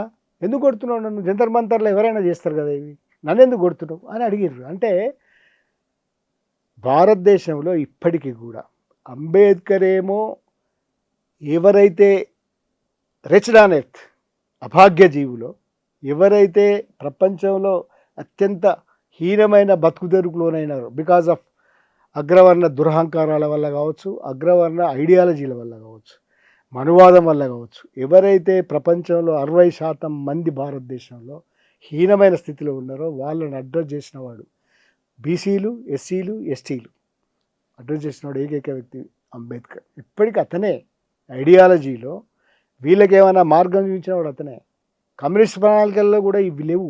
వీళ్ళని అభాగ్య జీవులను గుర్తించడం వర్గ కారణంగా గుర్తిస్తారేమో కానీ, పేదరికం కారణంగా గుర్తిస్తారేమో కానీ, భారతదేశంలో ఇదొక సెక్ట్ ఉంది. కులం ఉన్నంత కాలం అంబేద్కర్ ఉంటాడు. ఈ సెక్ట్ని అన్యాయంగా రక్త మాంసాలతోటి సహా వాళ్ళని పూడ్చిపెడుతున్నాం మనం. ఈ శక్తిని మనం కాపాడుకోవాలి. అంటే చదువుకో, పోరాడుకో, చదువు, పోరాడు, చదువు, అధ్యయనం చేయి, పోరాడు అని అన్నాడు. వీళ్ళు చేసిన పని అదే. అందుకే ఫస్ట్ టైం ఇన్ హిస్టరీ అని చెప్తున్నాను నేను, ఇండియన్ హిస్టరీలో దిప్కే అనే ఒక దళిత యువజనుడితోటి ప్రపంచం కలిగింది. నేను విన్న స్లోగన్స్ అక్కడ భారత్ మాతాకు జై, జై భవానీ వీర శివాజీ, వందే మాతరం, జై సంవిధాన్. ఈ స్లోగన్స్ నేను అక్కడ వీడియోలో వినబడినాయి. భారతదేశంలో కొత్త తరము, దీనికి కొంచెం ఒక అదనపు జోడింపు. హిందూ జీవన విధానంలో ఉన్న ఒక గొప్ప లక్షణము అది బహుళత్వం. ఆ బహుళత్వం అనేది ప్రేమ గుణాన్ని, దయాగుణాన్ని, ఇతరులను ప్రేమించే లక్షణాన్ని 800 ఏళ్ళు వేరే వేరే వాళ్ళు పరిపాలించరు, 200 ఏళ్ళు బ్రిటిష్ వాళ్ళు పరిపాలించరు. అయినా హిందువులలో ఉన్న బహుళ జీవన విధానం చెక్కు చెదరలే. హిందూ మతం అట్లే ఉన్నది, హిందువులు అలాగే ఉన్నారు. అది ఆ ప్రేమ గుణం అనేది ఈ పిల్లలు ఇట్లా కదిలించిందా? డెఫినెట్గా మనలో అన్ని మూలాలు పనిచేస్తుంటాయి. ఈ అన్ని మూలాలు పనిచేయడం మీరు అనే ఇప్పుడున్న వాల్యూ సిస్టమ్స్, అంటే సర్వ మతాలు కలిసి ఉండడం, లేకుంటే సర్వ కమ్యూనిటీస్ కలిసి ఉండడం, అంటే మీరు చెప్పిన డిఫరెంట్ నినాదాలన్నిటికీ పనిచేయడం అనేది నిజంగా అక్కడ కనబడ్డది. ఈ కనబడ్డది ఇది ఒక్క సందేశమే ఇవ్వలేదు. అంటే భారతీయ జీవన విధానంలో ఉన్న వాల్యూ సిస్టమ్స్ ప్రకారంగా అక్కడ దాన్ని చూపించినారు. ఫస్ట్ టైం ఇన్ హిస్టరీ 12-14 సంవత్సరాల కాలంగా లేదా 100 సంవత్సరాల కాలంగా జరుగుతున్న లౌకికవాదం అనేది భారతదేశానికి సరిపడదనే వచ్చే సిద్ధాంతాన్ని బద్దలు కొట్టింది ఫస్ట్ టైం ఈ ఉద్యమం. ఇది బాగా మాట్లాడుకోవాలి. ఎందుకంటే లౌకికవాదం అనేది అయిపోయింది. భారతదేశంలో మనుషుల్ని కదిలించాలంటే కులము, మతము తప్ప ఇంకో మార్గం లేదు అనేదాకా కమ్యూనిస్ట్ పార్టీలు వచ్చినాయి ఆశ్చర్యంగా. ఇక లౌకికవాదం మాట్లాడితే ఏమి ఉండదు అని అనుకున్నారు వీళ్ళు. ఏమన్నారు? ఆ దేవాలయాలను పట్టించుకోవాలి. కేరళ లాంటి ప్రభుత్వాలు దేవాలయాలను పట్టించుకోవాలి, శబరిమల పట్టించుకోవాలి, ఇంకేదో మాట్లాడడం మొదలుపెట్టినారు. అంటే లౌకికవాదం అనేది లేదు, మతం అనేది లేకుండా ప్రపంచం లేదు అని అంగీకరించినారు అందరు. ప్రతిపక్షం అంగీకరించింది.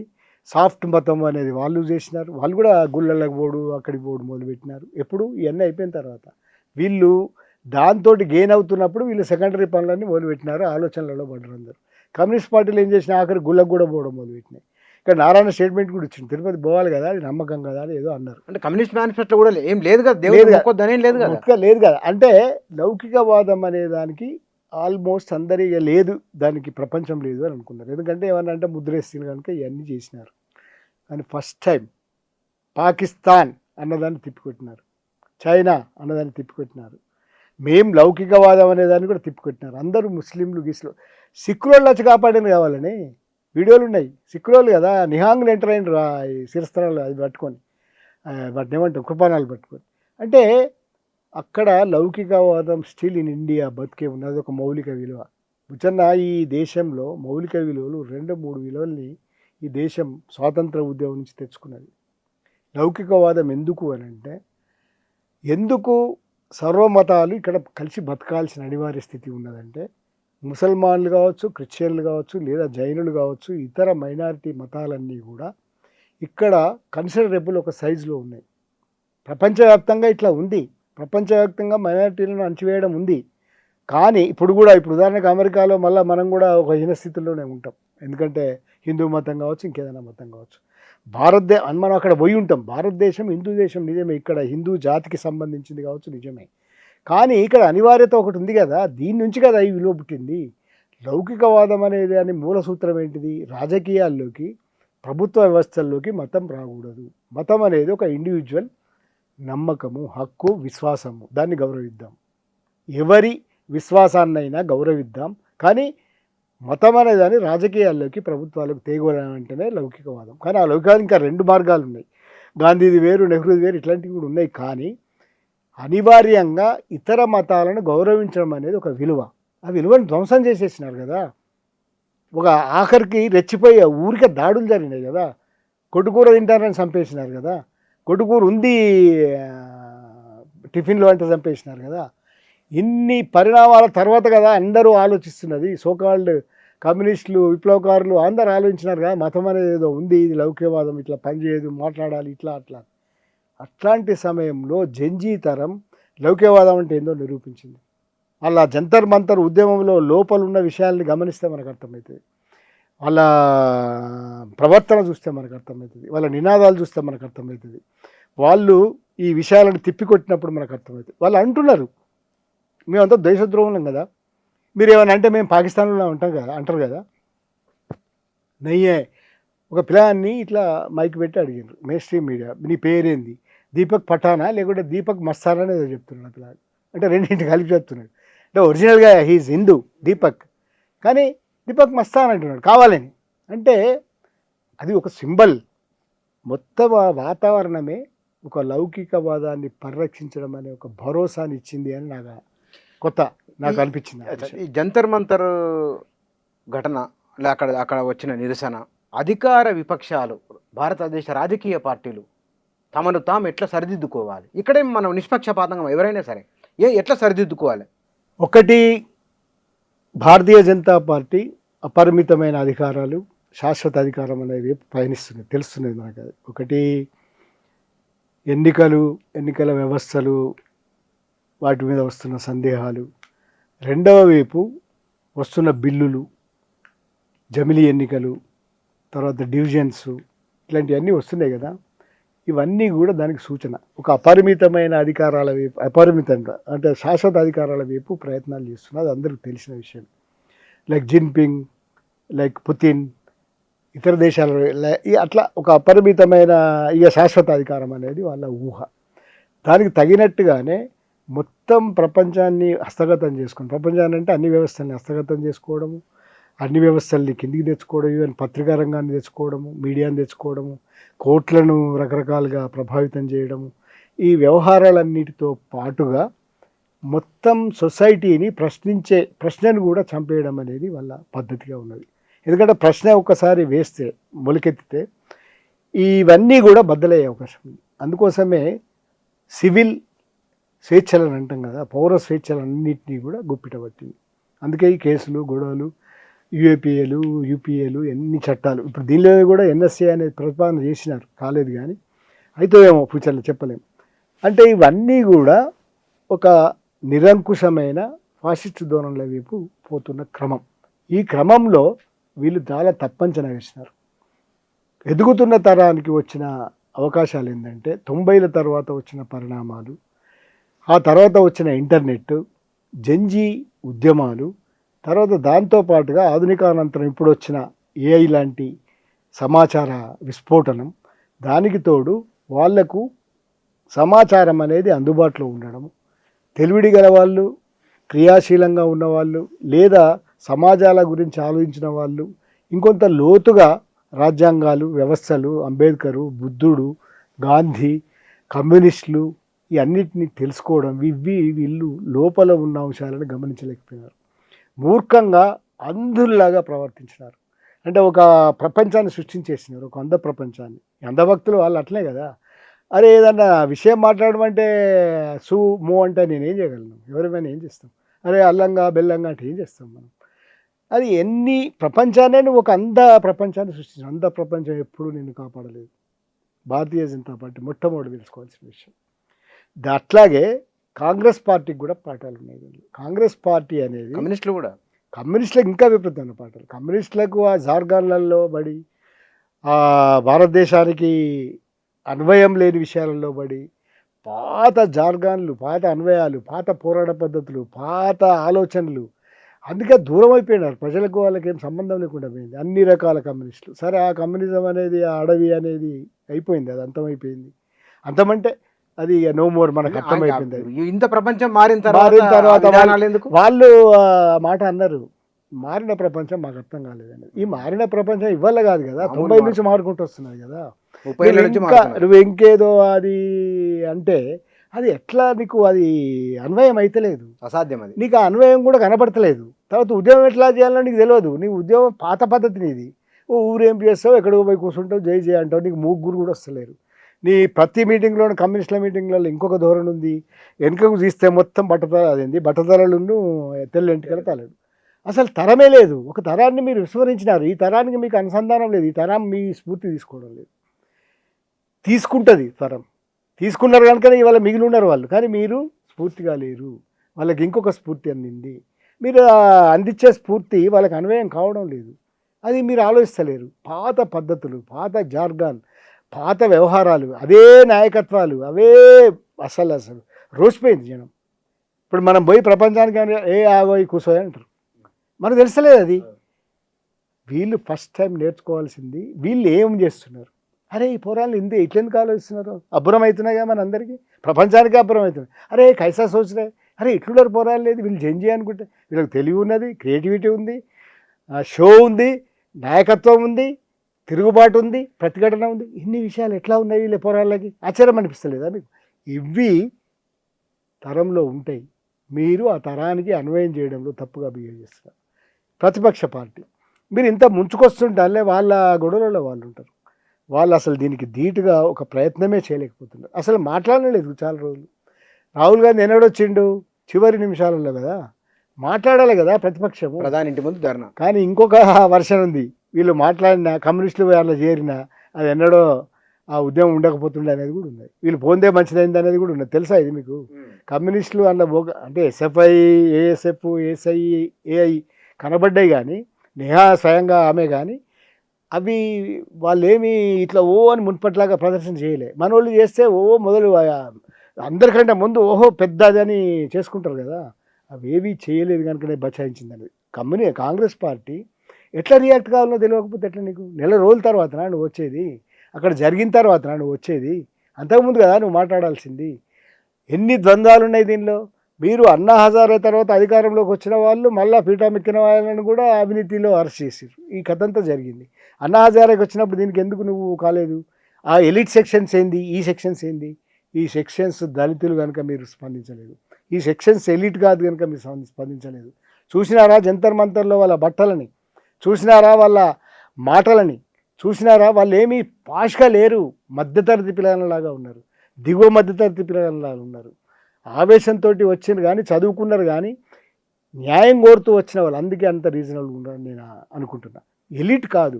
ఈ ప్రతిపక్షం అనేది విషయం వచ్చినప్పుడు నిలబడకపోతే ఎప్పుడు నిలబడతారు మీరు? ఎప్పుడు అధికారంలోకి వస్తారు? ఎందుకు వస్తారు మీరు? ఈ 3 పార్టీలు కూడా ఈ జంజీ ఉద్యమం నుంచి నేర్చుకోవాల్సి ఉన్నది. సార్ నేను అంటే ఇన్ని విషయాలు మాట్లాడుతూ వచ్చినాం కదా, సందర్భంలో 2 దేశాల గురించి మాట్లాడినాం మనం. ఒకటి చైనా, 2 అమెరికా. ఎస్. భావ వ్యక్తీకరణ ఇవాళ మనం మాట్లాడుతున్నది. భావ వ్యక్తీకరణ విషయంలో అమెరికా చైనా అన్నప్పుడు మీరు మీ చెయ్యి ఏ దేశం వైపు చూపిస్తారు? భావ వ్యక్తీకరణలో అమెరికా చైనా ఎవరు కాదు. చైనాలో అసలు భావ వ్యక్తీకరణే లేదు. అమెరికా ఎంతో కొంత ఉంది, కొంత అమెరికానే కొంచెం స్వేచ్ఛాపరమైన, అంటే ఆ ర్యాంక్స్ చెప్పలేం కానీ అక్కడ కూడా అణచివేతలు ఉన్నాయి కానీ ఉన్న అమెరికా. చైనా లేదు. చైనా భావ వ్యక్తీకరణ ఇక్కడ, అక్కడ స్వేచ్ఛ ఇక్కడ. అమెరికా చైనా అది ఒకటే కాదు, ఇంకొక విషయాన్ని మాట్లాడాలి చివరికి. అందుకే చెప్పండి సార్. ఇది ఈ ఉద్యమము చివరికి ఏం నేర్పింది అనే దాంట్లో ఇది న్యాయ వ్యవస్థను కూడా వెక్కిరించి చూపించింది. ఫస్ట్ ఏర్పడమే అట్లా జరిగింది. నేను రాసుకోవచ్చిన కావాలనే. తర్వాత శాశ్వతంగా ఉండే ఒక అధికారం కలగన్నది కదా సంఘ్ పరివార్, దానికి ఆలోచనకి ప్రాథమికమైన గండి కొట్టింది ఎవరు? జంజీ తరం. మూడవది, శాంతియుతంగానైనా ఇట్లాంటి దాన్ని మనం సాధించవచ్చు. మనం ఏదైతే అనుకుంటున్నామో ఒక ఫస్ట్ రూపంలోకి పోతున్నదని, దాన్ని శాంతియుతంగా కూడా మనం ఎదుర్కోవచ్చు అని ఒక కదలికని ప్రపంచంలోకి, భారతదేశంలోకి తెచ్చింది. తర్వాత ఇది అన్నిటికీ మించి ఒక నిస్తబ్ద వాతావరణము. ఇక గెలవలేము. మోదీ శాలకు తిరుగులేదు, ఎదురులేదు, ప్రపంచం ఎదురులేని మనుషులు వీళ్ళు. అధికారం అనేది అసాధ్యం ఎవరికైనా, ప్రతిపక్షాలు గెలవడం అసాధ్యం అన్నప్పుడు ఒక చిన్న కదలిక చూపించి ఫస్ట్ టైం మొత్తం ప్రపంచానికి ఒక మందు కనిపెట్టింది ఇది జంజీ ఉద్యమం. ఉన్నది ఒక దారి, చూడుండ్రి, ఆలోచించుండ్రి. అట్లాగే లౌకికవాది ఇంతకుముందే చెప్పిన నేను, ఒక పెద్ద సెక్యులర్ ఉద్యమాన్ని నడిపించి చూపించింది ప్రపంచానికి. ఇంతకుముందే చెప్పిన కదా అది. అంటే ఇవన్నీ కూడా నిజాయితీ. తర్వాత అన్నిటికీ మించి చురుకుతనం, సృజనాత్మకత. ప్రపంచంలో వచ్చిన జంజీ అన్ని ఉద్యమాల్లాగానే సోషల్ మీడియా ఉపయోగము, మీమ్స్ ఉపయోగము, కార్టూన్స్ ఉపయోగము, పోస్టర్ల ఉపయోగాన్ని విరివిగా చేసి ప్రపంచానికి ఆల్టర్నేటివ్ ఉద్యమాలలో ఎట్లా ఒక ఉత్సవంలాగా, ఒక ప్రతిఘటనలాగా చేయాలని నేర్పింది. ఆ ఉద్యమాలకి అది ఒక మార్గదర్శనం. చివరిగా ఒక మాటలు చెప్తూ నేను ముగిస్తా. ప్రపంచం ఇంత మారుతున్నది కదా, కానీ అధికారాన్ని అనుభవించేవాళ్ళు, విలాసవంతమైన భవనాల్లో నివసించేవాళ్ళు, 56 అంగుళాల ఛాతీ గల వాళ్ళు, నాయకత్వాన్ని అంటే అంతులేని అధికారాన్ని అనుభవించే వాళ్ళు కాదు ప్రపంచానికి మోడల్స్ ఎవరంటే లింకన్స్.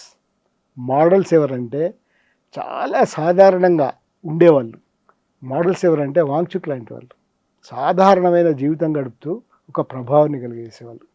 అందుకే ఈ ప్రపంచం ఇప్పటికి కూడా ఇంత మారుతున్నా కూడా, ఏఐ వచ్చినా కూడా ఎవరికి వాల్యూ ఉంటుందంటే, ఎవరు ఒక తరం నుంచి ఇంకొక తరానికి స్ఫూర్తి ఇవ్వగలరంటే బలహీన పక్షుల పట్ల నిలబడేవాడు. ఎప్పటికీ కూడా చెదిరిపోనేది. అంబేద్కర్ అందుకే ప్రాసంగికత ఉంటుంది. మాటలు కాదు, ప్రపంచానికి చూపించినవాడు అంబేద్కర్. ఆ మార్గం అనేది ఇప్పటికీ ఆ రాజ్యాంగాన్ని పట్టుకొని ఉండడం అనేది ఒక వాల్యూ సిస్టంగా ఉన్నది. అందుకు రెండో వైపు అధికారంలో ఉన్న వాళ్ళని ప్రశ్నించండి, అది ముఖ్యమైనది. మూడో వైపు న్యాయం కోసం గొంతెత్తండి, ఇతరులకు మార్గదర్శకులు కండి. ఈ తరం నుంచి ఇంకొక తరానికి తెలివైన నాయకులు ఇచ్చే ఒక స్ఫూర్తి, జీవన విధానం జంజీ ప్రాథమికంగా నేర్పింది. ఆ ఉద్యమానికి నిజంగానే సల్యూట్. ఒక కొత్త ప్రపంచాన్ని, కొత్త ఉద్యమాన్ని ఆవిష్కరణ చేసిన ఉద్యమానికి salute. Thank you very much Buchanna. Thank you sir. జంజీలు నిర్వహించిన ఆందోళన పూర్వాపరాలు, భారతదేశ రాజకీయ పార్టీలు ఏం తెలుసుకోవాలి, ఎవరిని ఎట్లా మార్చుకోవాలనే అంశాలకు సంబంధించి వారి విశ్లేషణ ఇది. Thank you.